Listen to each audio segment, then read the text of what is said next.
প্রায় 10টা 11টা পর্যন্ত জবান সহ আরো অন্যান্য লোকজন নিয়ে মাসুদকে নিয়ে বসে আমরা একটা সমঝোতার পদ্ধতিতে গেছিলাম, কিন্তু শেষ পর্যন্ত সেই সমঝোতাটা করতে পারি নাই। তো লাস্টে তার প্রতিশ্রুতিতে যেটা হলো যে একটা দুর্ঘটনা সাইফুলের নেওয়া হলো। সেই দুর্ঘটনার সময় আমি যতটুকু জানি জবান ঘটনাস্থলে উপস্থিত ছিল না। কথা ঠিক কিনা বলেন? আমরা তখন সবাই পালা আছি ঢাকায়। আমরা জানতে পারলাম এরকম একটা ঘটনা হয়েছে। আমাকে ফোন দিল যে ভাই এই ঘটনা। আমি বললাম কোনো দিকে তাকাবো না, যারা চাও তাড়াতাড়ি নদী পার হয়ে ঢাকায় চলে আসো। বললাম কোনো দিকে তাকাবো না, তাড়াতাড়ি ঢাকা পার হয়েছো। আমরা সবাই ঢাকায়। ওই ঢাকা পার হয়ে তখন ওরা সবাই যেভাবে পারুক নদী পার হয়ে ঢাকায় গেছে। ঢাকায় যাওয়ার পরে ওই রাত্রের মধ্যেই আমরা আমাদের সাধ্য মতো যতটুকু করতে পারছি।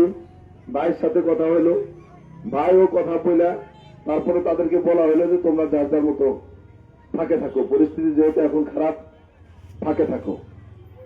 সবই আল্লাহর ইচ্ছা।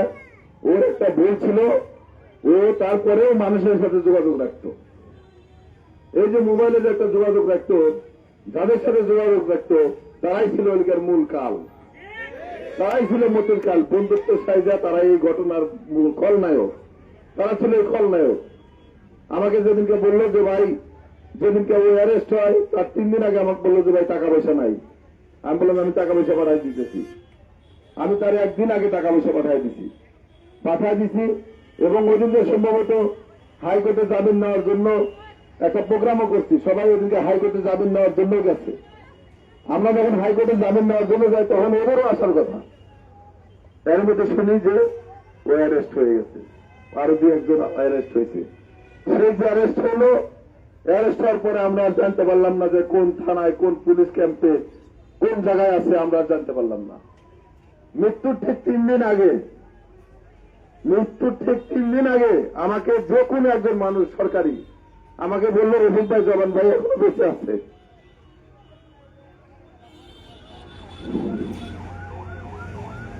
যখন এই কথা বললো, বলার পর আমি দিশাহারা হয়ে গেলাম। আমি টুকু ভাইকে বললাম, ভাই যেভাবে বাণিজ্য যোগাযোগ করেন, আমার যতটুকু সোর্স ছিল আমিও চেষ্টা করছি, কিন্তু কোনো যোগাযোগ করতে পারি নাই, কোনো সদুত্তর পাই নাই যে এখানে সে আছে। তার 3 দিন পরে তাকে লাশ পেলাম। আমরা যারা জবানকে ভালোবাসি, আরো যারা জাহাঙ্গীর, আমাদের বাবলু, আলী আকবর, যারা আমাদের আপনজন আমাদের কাছ থেকে হারায় গেছে, আমাদের প্রতিশোধ নেওয়ার একটাই চান্স, দানের শীষে ভোট দিয়ে বিএনপিকে জয়যুক্ত করে আইনের মাধ্যমে তাদেরকে ফাঁসি দেওয়া। আমরা আইনের মাধ্যমে তাদেরকে যেন ফাঁসি দিতে পারি, তাহলে সেদিনকে আমাদের আত্মা শান্তি হবে, তার আগে না।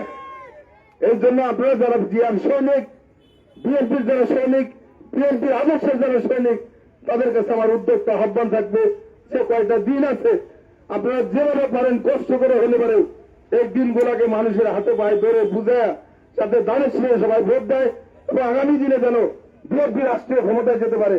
রাষ্ট্রীয় ক্ষমতায় গেলে আল্লাহর কসম ইকবাল হাসান মাহমুদ টুকু ভাই যদি বেঁচে থাকে, এই হত্যার বিচার হবেই। আপনাদের